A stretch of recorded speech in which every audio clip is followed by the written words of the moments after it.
வணக்கம் நண்பர்களே. நம்ம ஒரு விஷயத்தை வந்து பரிமாறிக்கணும், நம்மளோட ஃப்ரெண்ட்ஸோட பரிமாறிக்கணும், இல்லை வந்து நம்ம ஃபேமிலி மெம்பர்ஸோட பரிமாறிக்கணும் அப்படின்னா முதலாவது நம்ம யூஸ் பண்ணுற ஆப் என்னென்னு பார்த்தீங்கன்னா வந்து வாட்ஸ்அப். என்னதான் வந்து நம்ம வாட்ஸ்அப் வந்து அதிகமாக நம்ம யூஸ் பண்ணாலும் அந்த வாட்ஸ்அப்பில் இருக்கிற சில செட்டிங்ஸை பற்றி நமக்கு தெரிஞ்சிருக்க வாய்ப்பே இருக்காது. ஈவன் சில செட்டிங்ஸை வந்து நம்ம ஓப்பன் பண்ணிட்டு பார்த்துருக்க மாட்டோம். இப்படி ஒரு செட்டிங்ஸ் அதில் இருக்கா அப்படின்றது நமக்கு தெரியாது. ஸோ அதனால தான் இந்த வீடியோவில் அப்படிப்பட்ட செட்டிங்ஸ் என்னென்ன அப்படின்னு சொல்கிறது தான் இந்த வீடியோ நம்ம கிரியேட் பண்ணியிருக்கோம். அது என்னென்ன செட்டிங்ஸ் பார்க்கறதுக்கு முன்னாடி நம்மளோட சேனலை வந்து இன்னும் நீங்கள் சப்ஸ்கிரைப் பண்ணிக்கலாம். அந்த ரெட் கலர் பட்டனை சப்ஸ்கிரைப் பண்ணிங்க, ப்ளஸ் அந்த பெல் சிம்பிளையும் அழுத்தி நோட்டிஃபிகேஷனை எனேபிள் பண்ணிங்க. அப்போ தான் நம்ம பப்ளிஷ் பண்ணுற ஒவ்வொரு புதிய வீடியோவும் உடனுக்குடன் நீங்கள் பார்க்க முடியும். ஸோ வாங்க வீடியோக்குள்ளே போகும்.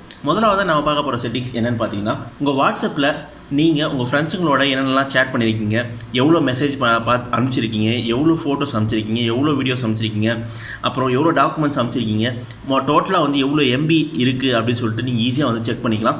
இது வாட்ஸ்அப் உங்கள் ஃப்ரெண்ட்ஸுங்களோட ஷேர் பண்ணது மட்டும் இல்லாமல் ஏதாவது குரூப்பில் வந்தாலையும் அதையும் நீங்கள் செக் பண்ணிக்கலாம். ஸோ இந்த மாதிரி ரொம்ப ரொம்ப ஈஸியாக வந்து யார் கூட எவ்வளோ நேரம் வந்து எவ்வளோ மெசேஜ் அனுப்பிச்சிருக்கீங்க, சேட் பண்ணிக்கிங்க, எல்லா டீட்டெயிலும் வந்து நீங்கள் ஈஸியாகவே தெரிஞ்சிக்கலாம். ஒன்ஸ் அப்படி நீங்கள் தெரிஞ்சதுக்கப்புறம் இன்கேஸ் அந்த சேட்டெல்லாம் வேணாம் அப்படின்னா ஒரே ஒரு கிளிக்லேயே வந்து மொத்த சேட்டையும் நீங்கள் வந்து கிளியர் பண்ணிக்கலாம். ஸோ அது எப்படின்னு நான் சொல்கிறேன். ஃபஸ்ட் நீங்கள் என்ன பண்ணுங்கன்னா, உங்களோட வாட்ஸ்அப் செட்டிங்ஸ் வந்து ஓப்பன் பண்ணிக்கங்க. வாட்ஸ்அப் செட்டிங்ஸை ஓப்பன் பண்ணிட்டீங்கன்னா அதில் accounts, shades, notification, data and storage usage, help இது மாதிரி இருக்கும். இதில் நீங்கள் டேட்டா அண்ட் ஸ்டோரேஜ் யூசேஜ் அப்படின்றது பார்த்தீங்கன்னா இதை வந்து ஓப்பன் பண்ணுங்கள். இதில் வந்து ஸ்டோரேஜ் அப்படிங்கிற ஆப்ஷன் இருக்கும். இந்த ஆப்ஷன் வந்து கிளிக் பண்ணுங்கள். இதில் பார்த்தீங்கன்னா உங்களோட ஃப்ரெண்ட்ஸுங்களோட நீங்கள் சேட் பண்ணது, ப்ளஸ் வந்து உங்களோட குரூப் சேட் பண்ணது, இந்த மாதிரி விஷயங்கள் எல்லாமே வந்து கம்ப்ளீட்டாக காமிக்கும். அதில் வந்து நீங்கள் எந்த சேட்டை வந்து நீங்கள் வந்து செக் பண்ணணும் அப்படின்னு நினைக்கிறீங்களோ, அதை யாரோட சேட் பண்ணதோ இல்லை எந்த குரூப்பில் நீங்கள் சேட் பண்ணதோ அதை பார்க்கணும்னு நினைக்கிறீங்களோ அதை வந்து நீங்கள் செலக்ட் பண்ணிங்க. ஜஸ்ட் நான் வந்து இப்போ ஒரு சேட்டை வந்து செலக்ட் பண்ணுறேன். இதை செலக்ட் பண்ணும்போது நான் எத்தனை டெக்ஸ்ட் மெசேஜ் அனுப்பிச்சிருக்கேன், அதுக்கப்புறம் எவ்வளோ கான்டாக்ட்ஸ் வந்து நான் அவங்களோட ஷேர் பண்ணியிருக்கேன், அப்புறம் எத்தனை முறை வந்து லொக்கேஷன்ஸை வந்து நான் ஷேர் பண்ணியிருக்கேன், ஃபோட்டோஸ் எத்தனை அனுப்பிச்சிருக்கேன், ஸ்டிக்கர்ஸ், கிஃப்ட், வீடியோஸ், அப்புறம் ஆடியோ மெசேஜ் எத்தனை அனுப்பிச்சிருக்கேன், டாக்குமெண்ட்ஸ், இந்த மாதிரி கம்ப்ளீட் இன்ஃபர்மேஷன் வந்திருக்கும். ப்ளஸ் அதனோட சைஸும் வந்து உங்களுக்கு வந்துடும். இப்போ ஃபோட்டோ எவ்வளோ சைஸ் இருக்குது, வீடியோஸ் எவ்வளோ சைஸ் இருக்குது, அந்த மாதிரி சைஸும் வந்துடும். இன்கேஸ் இந்த சேட்டில் எனக்கு வேணாம் அப்படின்னு சொல்லிட்டு நினச்சிங்கன்னா ஜஸ்ட் இந்த ஃப்ரீ அப் ஸ்பேஸ் அப்படின்னு சொல்லிட்டு ஒரு ஆப்ஷன் இருக்குல்ல, இதை செலக்ட் பண்ணுங்கள். செலக்ட் பண்ணிட்டு உங்களுக்கு எதெல்லாம் டெலிட் பண்ணணும்னு நினைக்கிறீங்களா, ஃபோட்டோஸ் வேணாம், டெக்ஸ்ட் எல்லாம் வேணாம் அப்படின்னா நீங்கள் வந்து அன்டிக் பண்ணிவிட்டு ஜஸ்ட் டெலிட் ஐட்டம்ஸ் அப்படின்னு இருக்குல்ல, இதை வந்து கிளிக் பண்ணிங்கன்னா மொத்த இன்ஃபர்மேஷனும் வந்து டெலிட் ஆகிடும். ஸோ இந்த மாதிரி வந்து ஒரே கிளிக்கில் வந்து உங்களுக்கு தேவையில்லாத சேட்ஸோ இல்லை ஃபோட்டோஸோ வந்து நீங்கள் வந்து ஈஸியாக டெலிட் பண்ணிக்கலாம். அதே மாதிரி குரூப்புக்கான மெசேஜஸ் வந்து நீங்கள் ஈஸியாக வந்து டெலிட் பண்ணிக்கலாம். இப்போ இன்கேஸ் வந்து ஒரு குரூப்பில் வந்து உங்களுக்கு தேவையில்லாத மெசேஜ் வருது, இல்லை அந்த மெசேஜை நீங்கள் ஆல்ரெடி படிச்சிட்டிங்க, ஒரு முறை படித்தா பட்ட போதும், எனக்கு தேவையில்லை அப்படின்னா ஜஸ்ட் இந்த ஆப்ஷன் நீங்கள் வந்து ஓப்பன் பண்ணி கம்ப்ளீட்டாக நீங்கள் வந்து ஒரே கிளிக்கில் வந்து மொத்தமாக வந்து நீங்கள் அந்த பர்டிகுலர் குரூப்பில் இருக்கிற சேட்ஸ் எல்லாத்தையுமே வந்து நீங்கள் அழைச்சிக்கலாம். ஸோ கண்டிப்பாக வந்து யாரெல்லாம் வந்து அதிகமாக குரூப் வச்சுருக்காங்க, குரூப்பில் வந்து நீங்கள் இருக்கீங்க அப்படின்னா அந்த சேட்ஸை வந்து ஒரே கிளிக்கில் அழிக்கணும்னு நினைக்கிறவங்களுக்கு இந்த செட்டிங்ஸ் வந்து ரொம்ப ஹெல்ப்ஃபுல்லாக இருக்கும் அப்படின்னு நினைக்கிறேன். அடுத்த செட்டிங்ஸ் என்ன அப்படின்னு பார்த்தீங்கன்னா, உங்களோட கான்வர்சேஷன் டோன். வழக்கமாக வந்து நம்ம ஒருத்தவங்களோட சேட் பண்ணிகிட்டு இருக்கும்போது அந்த சேட்டில் இருக்கும்போது, அதாவது லைவாக நீங்கள் சேட் பண்ணிகிட்டு இருக்கும்போது அந்த கான்வர்சேஷன் அவங்க மெசேஜ் அனுப்பும்போது ஒரு டோன் வரும். மேக்ஸிமம் எல்லாம் நினச்சிப்பாங்கன்னா இந்த டோனை வந்து நம்ம வந்து ஆஃப் பண்ண முடியாது. ஸோ அதனால் வந்து என்ன பண்ணுவாங்கன்னா அவங்களோட ஃபோனோட வால்யூமை ஃபுல்லாக வந்து குறைச்சிட்டு அதுக்கப்புறம் சேட் பண்ணுவாங்க. ஏன்னா வந்து நிறைய சேட் பண்ணவங்களுக்கு வந்து கம்ப்ளீட்டாக வந்துக்கிட்டே இருக்கும். ஸோ அது வந்து அவங்களுக்கு இரிட்டேட்டிங்காக இருக்கும், இல்லை வந்து தனியாக வந்து அவங்க சேட் பண்ண நினைப்பாங்க, ப்ரைவசி வேணும் அப்படின்னு நினைப்பாங்க. ஸோ அந்த மாதிரி டைமில் வந்து கம்ப்ளீட்டாக வந்து வால்யூமை வந்து நீங்கள் வந்து குறைச்சி தான் வந்து பண்ணுவீங்க. ஆனால் அந்த மாதிரி பண்ணாமல் நீங்கள் ஈஸியாக வந்து அந்த கான்வர்சேஷன் டோனை வந்து நீங்கள் வந்து ஈஸியாக வந்து ஆஃப் பண்ணிக்கலாம். அது எப்படின்னு சொல்கிறேன். உங்களோட செட்டிங்ஸை வந்து ஓப்பன் பண்ணிங்க. செட்டிங்ஸில் வந்து ஓப்பன் பண்ணிவிட்டு நோட்டிஃபிகேஷன் அப்படிங்கிற அந்த விஷயத்தை வந்து ஓப்பன் பண்ணுங்கள். ஐ மீன் அந்த பேஜை ஓப்பன் பண்ணுங்கள். அந்த பேஜில் பார்த்தீங்கன்னா கான்வர்சேஷன் டோன்ஸ் அப்படின்னு ஆப்ஷன் இருக்கும். இதை வந்து நீங்கள் வந்து ஜஸ்ட் வந்து டிசேபிள் பண்ணிங்க. இப்படி பண்ணும்போது என்ன ஆகும்னா, உங்களுக்கு வர மெசேஜுக்கும் சரி, நீங்கள் அனுப்புகிற மெசேஜுக்கும் சரி அந்த டோன் வந்து வரவே வராது. ஸோ ஈஸியாக வந்து உங்களோட சேட்டிங்கை வந்து நீங்கள் கண்டினியூ பண்ணலாம். எந்த ஒரு சவுண்ட் இன்டர்ஃபரன்ஸ் இல்லாமல் ஃப்ரீயாக வந்து நீங்கள் சேட் பண்ணிக்கலாம்.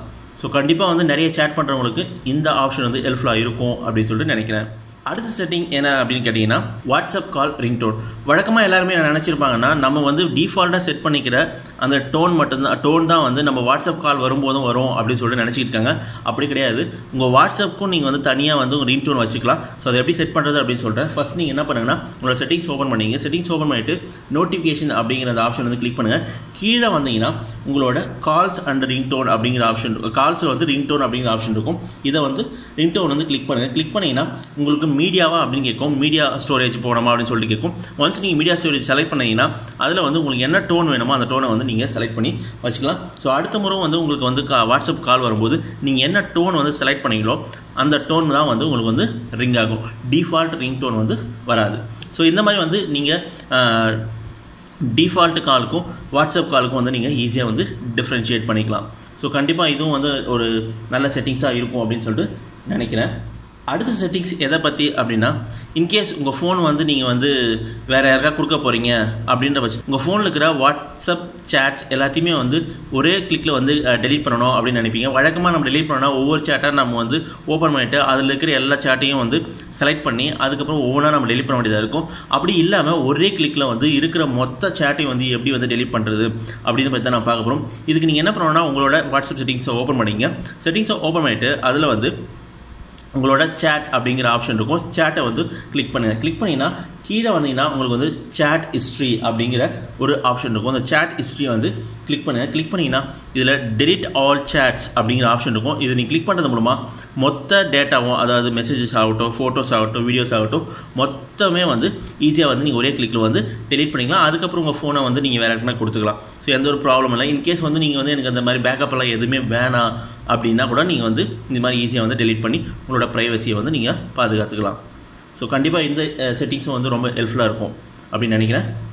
அடுத்த செட்டிங்ஸ் என்னென்னு பார்த்தீங்கன்னா, ஒரு இன்ட்ரெஸ்டிங்கான செட்டிங்ஸ். அதாவது உங்களோட சேட் பண்ணிகிட்டு இருக்கும் உங்களோட சேட்டோட பேக்ரவுண்ட் இருக்கும். அந்த பேக்ரவுண்டுக்கு வந்து உங்களுக்கு பிடிச்சமான ஒரு ஃபோட்டோவை வந்து நீங்கள் வந்து செட் பண்ணிக்கலாம். அது வால்பேப்பராக வந்து நீங்கள் செட் பண்ணிக்கலாம். ஸோ அது எப்படி அப்படின்னு சொல்லிட்டு நான் சொல்ல போகிறேன். ஸோ வழக்கமாக உங்களோட வாட்ஸ்அப் செட்டிங்ஸை வந்து ஓப்பன் பண்ணிங்க. ஓப்பன் பண்ணிவிட்டு அதில் வந்து சேட் அப்படிங்கிற ஆப்ஷன் இருக்கும். இதை வந்து செலக்ட் பண்ணுங்கள். அதில் கீழே வந்தீங்கன்னா வால்பேப்பர் அப்படிங்கிற ஆப்ஷன் இருக்கும். இந்த வால்பேப்பர் ஆப்ஷன் வந்து கிளிக் பண்ணிங்கன்னா உங்களுக்கு வந்து கேலரியாக எங்கன்னு கேட்கும். உங்களுக்கு பிடிச்சமான ஃபோட்டோ நீங்கள் எங்கே செலக்ட் பண்ண நினைக்கிறீங்களோ அதை வந்து நீங்கள் வந்து செலக்ட் பண்ணி. இப்போ நான் கேலரி வந்து செலக்ட் பண்ணுறேன். கேலரி செலக்ட் பண்ணிவிட்டு எனக்கு பிடிச்சமான ஒரு ஃபோட்டோ வந்து இப்போ செலக்ட் பண்ணுறேன். ஜஸ்ட் இந்த ஃபோட்டோ நான் செலக்ட் பண்ணிவிட்டு இப்போ நான் என்ன பண்ணுறேன்னா, இதை வந்து நான் வந்து செட் அப்படின்னு சொல்லிட்டு கொடுத்துறேன். இன்கேஸ் நீங்கள் வந்து அட்ஜஸ்ட் பண்ணிக்கணும் அப்படின்னு நினச்சிங்கன்னா நீங்கள் ஜூம் பண்ணுறது மூலமாக நீங்கள் வந்து அட்ஜஸ்ட் பண்ணிக்கலாம். ஸோ கரெக்டாக வந்து நீங்கள் எந்த பொசிஷனில் வேணுமோ அந்த பொசிஷனில் வந்து அட்ஜஸ்ட் பண்ணிவிட்டு செட் அப்படின்னு சொல்லிட்டு கொடுத்துட்டீங்கன்னா அந்த பேக்ரவுண்டாக வந்து அந்த வாட்ஸ்அப் வந்து வாட்ஸ்அப் பேக்ரவுண்டாக வந்து சேட் பேக்ரவுண்டாக இருக்கும். இப்போ நான் எக்ஸாம்பிளுக்கு வந்து இப்போ வந்து ஓப்பன் பண்ணுறேன். ஓப்பன் பண்ணிங்கன்னா இதில் பார்த்தீங்கன்னா வந்து அந்த ஃபோட்டோ வந்து பேக்ரவுண்டாக இருக்குது. ஸோ இந்த மாதிரி வந்து உங்களுக்கு பிடிச்சமான ஃபோட்டோ வந்து வாட்ஸ்அப் சேட்டில் வந்து நீங்கள் பேக்ரவுண்டாக வந்து வால்பேப்பராக வந்து நீங்கள் ஈஸியாக வந்து செட் பண்ணிக்கலாம். இந்த செட்டிங்ஸ் மேக்ஸிமம் வந்து தெரிஞ்சிருக்க வாய்ப்பு இருக்குது. பட் இது ஒரு இன்ட்ரெஸ்டிங்கான செட்டிங்ஸ் அப்படின்றதுனால தான் வந்து இங்கே நான் வந்து இதை வந்து இந்த செட்டிங்ஸில் வந்து நான் சொல்லியிருக்கேன். அடுத்து பார்க்க போகிற செட்டிங்ஸ் வந்து ரொம்ப இம்பார்ட்டன்ட் செட்டிங்ஸ். அதாவது என்னென்னா, உங்களோட ஃபோன் நம்பரை வந்து இன்கேஸ் நீங்கள் மாற்றுறீங்க அப்படின்னா, இப்போ கரண்ட்டாக உங்கள் ஃப்ரெண்ட்ஸுங்களோட நீங்கள் பண்ண சேட்டு, உங்கள் குரூப்பில் வந்த சேட் எதுவுமே மிஸ் ஆகாமல் உங்கள் புது ஃபோன் நம்பருக்கு வந்து எப்படி மாற்றுறது, அது எங்கே இருக்குது அந்த செட்டிங்ஸ் அப்படின்றத பற்றி நான் சொல்ல போகிறேன். இதுக்கு ஜஸ்ட் நீங்கள் என்ன பண்ணணும் அப்படின்னா, உங்களோட அக்கௌண்ட், அதாவது உங்களோட செட்டிங்ஸ் ஓப்பன் பண்ணிவிட்டு அக்கௌண்ட் அப்படிங்கிற இந்த ஆப்ஷன் வந்து கிளிக் பண்ணுங்கள். கிளிக் பண்ணும்போது இதில் சேஞ்ச் நம்பர் அப்படிங்கிற ஒரு ஆப்ஷன் இருக்கும். இந்த ஆப்ஷன் வந்து செலக்ட் பண்ணிங்கன்னா இதில் வந்து உங்களுக்கு வந்து சில இன்ஃபர்மேஷன்ஸ் கொடுத்துருப்பாங்க. அதாவது என்னென்னா, நீங்கள் வந்து எப்படி வந்து அந்த மைக்ரேட் பண்ணணும் அப்படிங்கிற மாதிரி இன்ஃபர்மேஷன்ஸ் கொடுத்துருப்பாங்க. ஒன்ஸ் நீங்கள் இதை படித்து முடிச்சோடனே கீழே நெக்ஸ்ட் இருக்கும். அந்த நெக்ஸ்ட் வந்து கிளிக் பண்ணுங்கள். கிளிக் பண்ணிங்கன்னா உங்களோட ஓல்டு நம்பர், அதாவது கரண்ட்டாக நீங்கள் யூஸ் பண்ணிட்டு இருக்க அந்த நம்பரையும் புதுசாக எந்த நம்பருக்கு வந்து நீங்கள் மாற்ற போகிறீங்களோ அந்த நம்பரையும் வந்து நீங்கள் கொடுத்தீங்கன்னா ஒரே ஒரு செகண்ட்ஸில் வந்து உங்களோட கம்ப்ளீட் ஓல்டு நம்பர் இருக்கிற கம்ப்ளீட் வாட்ஸ்அப் வந்து எல்லாமே வந்து புது நம்பருக்கு மாறிடும். அதே மாதிரி இந்த நோட்டிஃபிகேஷன் வந்து எல்லா உங்கள் ஃப்ரெண்ட்ஸுங்களுக்கும் வந்து இந்த நோட்டிஃபிகேஷன், அதாவது இவங்க வந்து இந்த நம்பருக்கு வந்து மாற்றிருக்காங்க அப்படிங்கிற நோட்டிஃபிகேஷனும் அவங்களுக்கு போயிடும். ஸோ அதனால் வந்து உங்களுக்கு பழைய நம்பர், ஏதோ ஒரு காரணத்துக்காக உங்களுக்கு பழைய நம்பர் உங்களுக்கு வேணாம் அப்படின்னும் போது இந்த ஆப்ஷனை யூஸ் பண்ணி நீங்கள் ஈஸியாக வந்து உங்களோட ஃப்ரெண்ட்ஸுங்களோட கம்ப்ளீட் சேட் இந்த மாதிரியான விஷயங்கள்லாம் வந்து மிஸ் ஆகாமல் அப்படியே நீங்கள் வந்து அந்த இன்னொரு புது நம்பருக்கு வந்து ஈஸியாக வந்து ரொம்ப மாற்றிக்கலாம். ஸோ நிறைய பேர் என்ன நினச்சிருக்காங்க அப்படின்னா, ஸோ ஒன்ஸ் நான் வந்து இந்த நம்பர் யூஸ் பண்ணிவிட்டு அந்த நம்பர் தூக்கி போட்டால் அந்த நம்பர் வந்து அவ்வளோதான், புது நம்பர் தான், இது மாதிரி எல்லாத்தையும் நம்ம சொல்லணும் அப்படின்னு சொல்லி நினச்சிருப்பாங்க. அதெல்லாம் அப்படியே கிடையாது. நீங்கள் ஜஸ்ட் இந்த மாதிரி இந்த ஆப்ஷன் யூஸ் பண்ணி நீங்கள் வந்து பழைய நம்பரில் இருக்கிற மொத்த இன்ஃபர்மேஷனையும் வந்து புது நம்பருக்கு வந்து ஈஸியாக வந்து நீங்கள் மாற்றிக்கலாம். ரொம்ப ரொம்ப ஹெல்ப்ஃபுல்லான விஷயம் இன்கேஸ் வந்து நீங்கள் ஃபோன் நம்பரை மாற்றணும் அப்படின்னு நினச்சிங்கன்னா. ஸோ கண்டிப்பாக இந்த தகவலும் வந்து ரொம்ப ஹெல்ப்ஃபுல்லாக இருக்கும் அப்படின்னு சொல்லிட்டு நான் நினைக்கிறேன். இந்த செட்டிங்ஸ் ரொம்ப ஹெல்ப்ஃபுல்லாக இருக்கும் அப்படின்னு நினைக்கிறேன். ஸோ ஓவராலாக வந்து வாட்ஸ்அப்பில் இருக்கிற இந்த நிறைய பேருக்கு வந்து தெரிஞ்சிருக்க வாய்ப்பில்லாத செட்டிங்ஸ் எல்லாம் வந்து நான் இன்றைக்கி வந்து உங்களுக்கு சொல்லியிருக்கேன். ஸோ இந்த செட்டிங்ஸில் ஆல்ரெடி உங்களுக்கு ஏதாவது செட்டிங்ஸ் தெரிஞ்சிருந்துச்சு, இந்த செட்டிங்ஸ் ஆல்ரெடி எனக்கு தெரியும் அப்படின்னா அது என்னன்னு சொல்லிட்டு கமெண்ட் செக்ஷனில் கமெண்ட் பண்ணுங்கள். இல்லை இது புதுசாக செட்டிங்ஸ் இருக்குது, இப்போ தான் நான் வந்து ஃபஸ்ட் நான் தெரிஞ்சுக்கிறேன் அப்படின்னு ஏதாவது ஒரு செட்டிங்ஸ் இருந்தாலும் அந்த செட்டிங்ஸ் என்ன அப்படின்னு சொல்லிட்டு கமெண்ட் செக்ஷனில் கமெண்ட் பண்ணுங்கள். மற்றும் இந்த வீடியோ பற்றின கருத்துக்கள் ஏதாவது இருந்துச்சுனாலையும் கமெண்ட் செக்ஷனில் வந்து கமெண்ட் பண்ணுங்கள். நம்மளோட சேனலுக்கு வந்து நீங்கள் சப்போர்ட் பண்ணணும் அப்படின்னு நினச்சிங்கன்னா மறக்காமல் இந்த வீடியோவை உங்கள் ஃப்ரெண்ட்ஸுங்களோட ஷேர் பண்ணிக்கங்க. மேலும் இது போல் டெக்னாலஜி சம்மந்தமான வீடியோக்களுக்கு டெக் குரு தமிழ் யூடியூப் சேனலை வந்து மறக்காமல் சப்ஸ்கிரைப் பண்ணிக்கங்க. இந்த வீடியோவை பார்த்தமைக்கும் பகிர்ந்தமைக்கும் மிக்க நன்றி.